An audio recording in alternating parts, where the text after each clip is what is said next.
నమస్తే, welcome to ఆదా. నమస్తే శ్రీనివాసరావు గారు. నమస్కారం అండి. శ్రీనివాసరావు గారు, నిన్న సంక్రాంతి సంబరాల కార్యక్రమంలో ముఖ్యమంత్రి జగన్మోహన్ రెడ్డి, ఆయన సతీమణి కూడా ఇద్దరు పార్టిసిపేట్ చేశారు. సరే, సహజంగా సంప్రదాయబద్ధంగా వస్తున్నటువంటి అంశమే అది.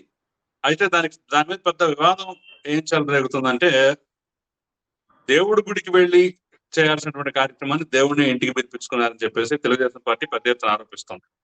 మనకి సోషల్ మీడియాలో వీడియోలు కూడా బయటకు వస్తే దాని పెద్ద ఒక సెట్టింగ్, వెంకటేశ్వర స్వామి గుడి లాంటి ఒక సెట్టింగ్ ఏర్పాటు చేశారని, దానిలో సరంజామా ఇదంతా పెట్టారని చెప్పేసి ఒక అంశం అయితే మనకి వీడియోల రూపంలో కళ్ళ ముందు కదులుతుంది. ₹1,00,00,000 1,50,00,000 కొంతమంది అయితే 5 కోట్లని కూడా చెప్తున్నారు. అంత ఖర్చు పెట్టి సెట్టింగ్ వేసి ఇది చేయాలా అని చెప్పేసి.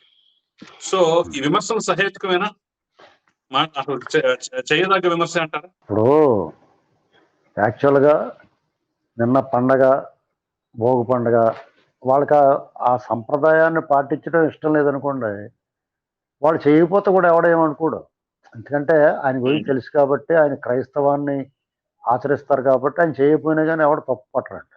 తప్పు పడతారు ఆయన మతాచారం ప్రకారం. ఆయనకి ఇప్పుడు ఆయన చేయకూడదు, మిగతా మంత్రులు వాళ్ళు ముగ్గులు గీకులు పోటీలు అవి పెట్టుకుంటారు, వాళ్ళు చేస్తారు. తప్పే ఉంది. ప్రభుత్వం తరఫున చీఫ్ సెక్రటరీ ఎవరో ఒకరు చేస్తారు. దాని గురించి అనవసరంగా ఈయన ఇలాంటి ఆ గుడి సెట్టింగ్లు వేసి ఇప్పుడు దీన్ని బట్టి ఏమర్థమవుతుందంటే మీకు, ఈయనంతా కూడా ఫ్యాబ్రికేషను, అప్పటికప్పుడు పొటాటోపం కింద చేసుకుని కల్పితం. ఈయన ప్రేమ, ఈయన మాటలు అన్నీ కూడా కల్పితం అని అర్థమవుతుంది. ఈ విమర్శలో టీడీపీ వాళ్ళే కాదండి, ఈవెన్ వైసీపీలో ఉన్న వాళ్ళు కూడా ఏటా అదోగోలు ఇది అంతానే ప్రతి ఎలక్షన్ల ముందు ఇలాంటివి పెడతాడు మా ఓడు అనుకుంటున్నారు. ఈ దేశం కోసం, ధర్మం కోసం అని మాట్లాడే వాళ్ళు, రామాలయం అక్షంతలు కూడా ఇంటింటికి పంపించేసి వాళ్ళు, ఇప్పుడు ఇంకా అక్కడ దేవుడికి అర్చన గట్టా జరగలేదు, ఆ అక్షంతలు వెళ్ళి ఇంటికాడికి కలిపేసి పంపిస్తున్నారు అందరికన్నా. వాళ్ళు గింజగట్టిన బత్తాయిలు అంటారు వాళ్ళు తప్ప అందరూ మాట్లాడుతున్నారు. వాళ్ళు మాట్లాడరండి ఇలాంటి. రామతీర్థంలో రాముడి తలకాయ విగ్రహం పగలగొట్టిన, దేవతలకే దేవి విగ్రహాలకు అపచారం జరిగిన, సంప్రదాయాలు తూట్లు పొడిచిన, రథాలు తగలెట్టేసిన అవి మాత్రం మాట్లాడరాడు. మిగతా వాళ్ళందరూ మాట్లాడతారు. జగన్మోహన్ రెడ్డి గారు ఎవరికి నచ్చట్లేదు. ఇది అపహాస్యం చేసినట్టు ఆయన. మరి ఆయనకి చెప్పట్లేదు, ఎవరో అర్థం అవట్లేదు. కానీ అంత గుడి సెట్టింగ్ చేయాల్సిన అవసరం ఉంది. పక్కన అమ్మవారి గుడి ఉంది, మన అమ్మవారి గుడికి వెళ్ళిపోవచ్చు, లేకపోతే తిరుపతి వెళ్ళొచ్చు, లేదా తిరుపతి దాకా ఎందుకు వెళ్తాం అనుకుంటే ద్వారకా తిరుమల వెళ్ళొచ్చు, పక్కనే పానకాల స్వామి మంగళగిరిలో వెళ్ళొచ్చు, లేదంటే వెంకటేశ్వర స్వామి గుడికి వెళ్ళాలి, అక్కడే పక్కనే వెళ్ళొచ్చు హ్యాపీగానే. ఎవరు వద్దన్నారు? అంత సెట్టింగ్ చేసుకోవాల్సిన అవసరం ఏమొచ్చింది? వాళ్ళందరికీ పని పెట్టి ఇప్పుడంతా ఆ మ్యారేజ్ డే వాళ్ళు పెద్ద బిల్డప్, ఏదో పెద్ద బిల్డింగ్ కడుతున్నట్టు, హైటెక్ సిటీ కడుతున్నట్టు బిల్డప్ వాళ్ళంతా.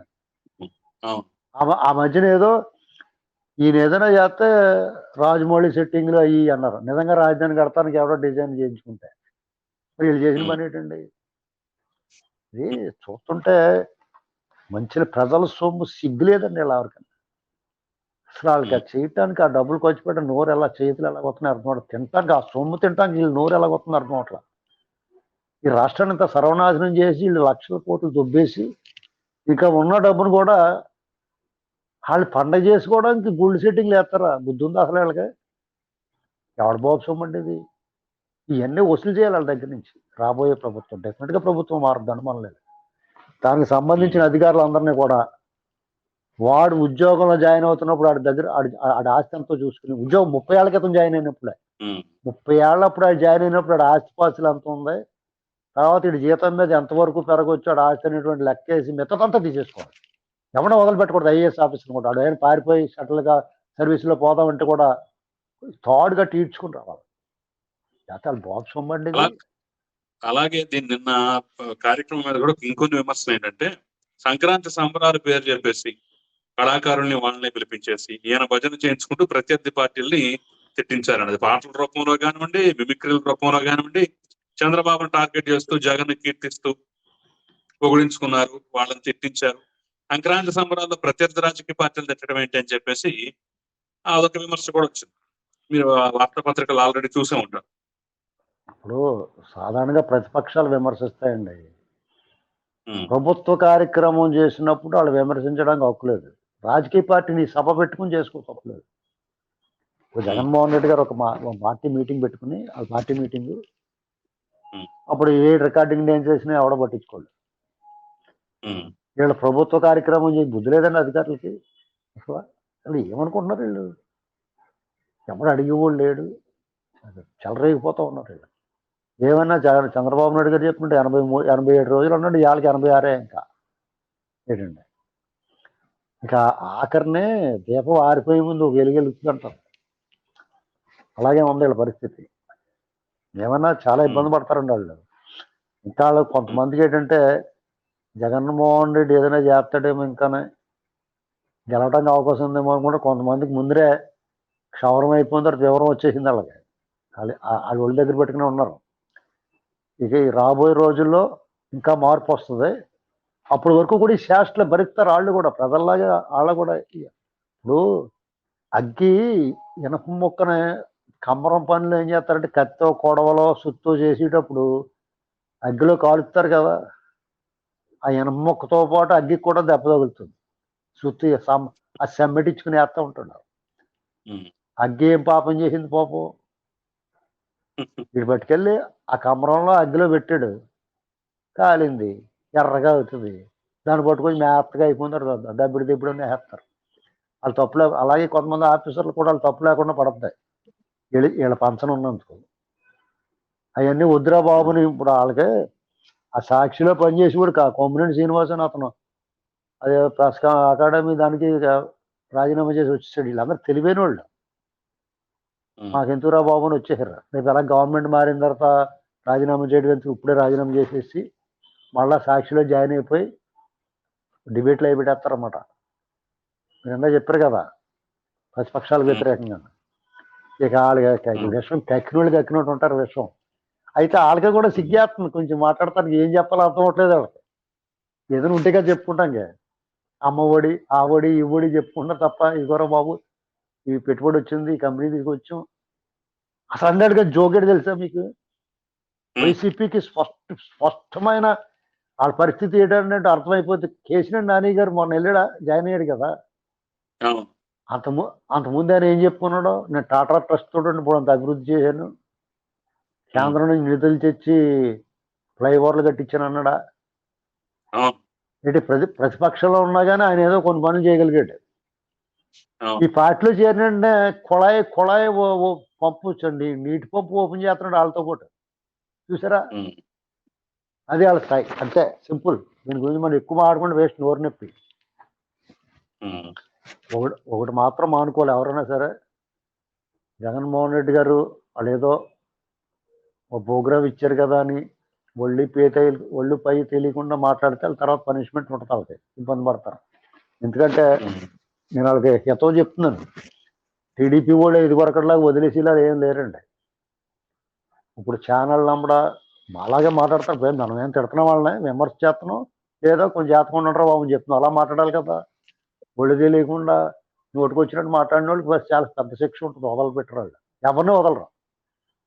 ఇది గమనించుకోవాలి వాళ్ళు. ఇప్పుడు ఏ రాజకీయ పార్టీ శాశ్వతం అండి? ఇప్పుడు మనకే వాళ్ళు ఏం చేస్తారో మన నోటికి వచ్చినట్టు తప్పు కదా, తిట్టకూడదు కదా. కాబట్టి వాళ్ళు ఆశించుకొని చేస్తాను. ఏమైనా ఆ గుడి సిట్టింగ్లు వేయటం చాలా తప్పు అండి. నువ్వు చేతనైతే వెళ్ళగలిగితే, దేవుడు ఆల్రెడీ గుళ్ళు గోపురాలు ఉన్నాయి, దివ్యక్షేత్రాలు ఉన్నాయి, నువ్వు వెళ్ళగలిగితే ఒప్పుకుంటే అక్కడికి వెళ్ళు. లేదా ఇంట్లోంచే తూర్పు తిరిగి దండం పెట్టుకో. అంతేగాని నీ దగ్గరికి తీసుకొచ్చి ఆ గుడి సెట్టింగ్లు వేసి పైగా నీ ఈపీ వెనకాల దేవుడికి చూపిస్తా, ఇది కరెక్ట్ కాదు. అది మీరు అధికారంలో ఉన్నారు కాబట్టి మీ స్వభావం వచ్చిందంటున్నారు కదా.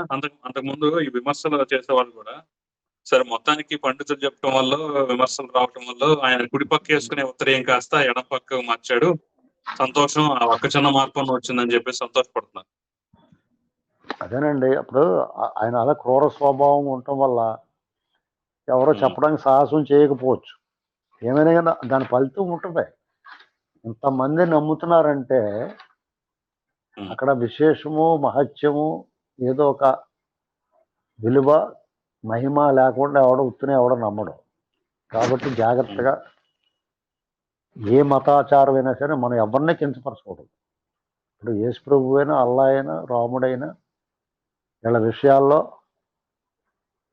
నా రాముడే దేవుడు, యేసు ప్రభు లేడని చెప్పకూడదు. అలాగే యేసు ప్రభు ఆ క్రైస్తవులు కూడా రాముడిని, మిగతా హిందూ దేవుళ్ళని కించపరిచేలా మాట్లాడకూడదు. ఎందుకంటే నువ్వు వాళ్ళంటే వాళ్ళు ఇన్ని అంటారు, నువ్వు అది విద్య అంటే వాళ్ళు ఇది విద్య అంటారు.